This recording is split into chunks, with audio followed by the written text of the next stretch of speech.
Here I am in one of my favorite spots on the whole planet, amongst the rocks. I want to discuss a very novel idea with you, and it's about what you put into your body. Would you believe it that we go back a few years to Galileo, and he's trying to convince that mob that believed that the world was the center of the universe and everything flowed around it. He was scoffed at, thrown out, excommunicated, if you will, kind of. And yet you'd be hard-pressed to find anybody today that believed that the world was the center of the universe. And the same thing is true as you go through and come up to Faraday.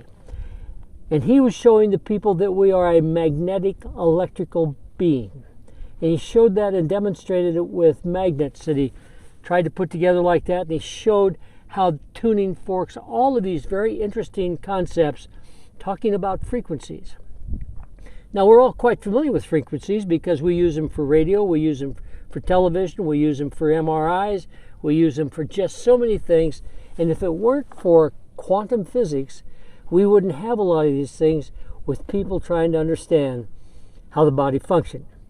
Well, with that said, here we live with Einstein, who's basically saying that the atom has got a bunch of electrons flowing around it, and these electrons occupy virtually no space, but the mass of that atom is only 1%.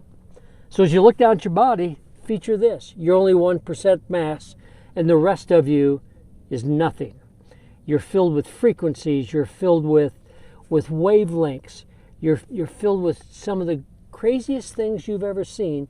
And yet, what we do is we take a piece of rock like this, grind it up, call it calcium, put it in our body, and this is really quite dead. And you're asked to believe that you can create life out of something that's dead. Oh, but they throw in some synthetic vitamins that have no frequency. And all at once you have two elements that are quite dead, and you're going to create life from it. And by now you should figure out that that doesn't work. So what I'm asking you to do is understand that we know the frequencies of every organ in the body, the heart, the lungs, the brain, what frequencies they function in. And when you eat foods that are dead, you bring down the overall frequency of your body, which now we know what frequency a virus lives in, what frequencies cancer lives in.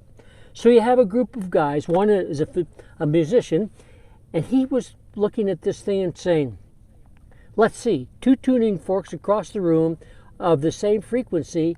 If you start one, the other one will ring. Then you see bridges over the Narrows. The frequency of the wind picks it up and collapses one of the most sophisticated bridges ever built because of the frequency. So think about that. If the same musician said, aha, if that's the case, maybe we could kill virus with frequency.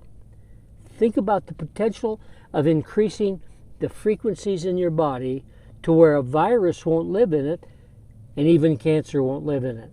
And that's exactly what we want to talk about, is producing elements that are alive, that create a living tissue, feed it. And then there are things that we can elevate the frequencies of the body to where you're in balance, you're healthy, your mind is working correctly, and I'll tell you right now, it is incredibly inexpensive to do.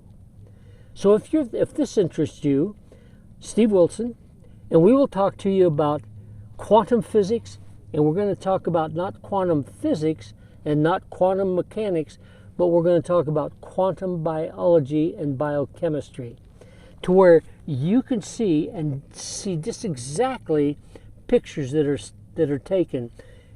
And think about that in your own life. Rather than waiting for somebody to bring you a medicine 18 months away to deal with a virus, what would happen if you could put something in your body that elevated your frequencies in your system and wouldn't allow these viruses to live? In other words, you would take charge of it.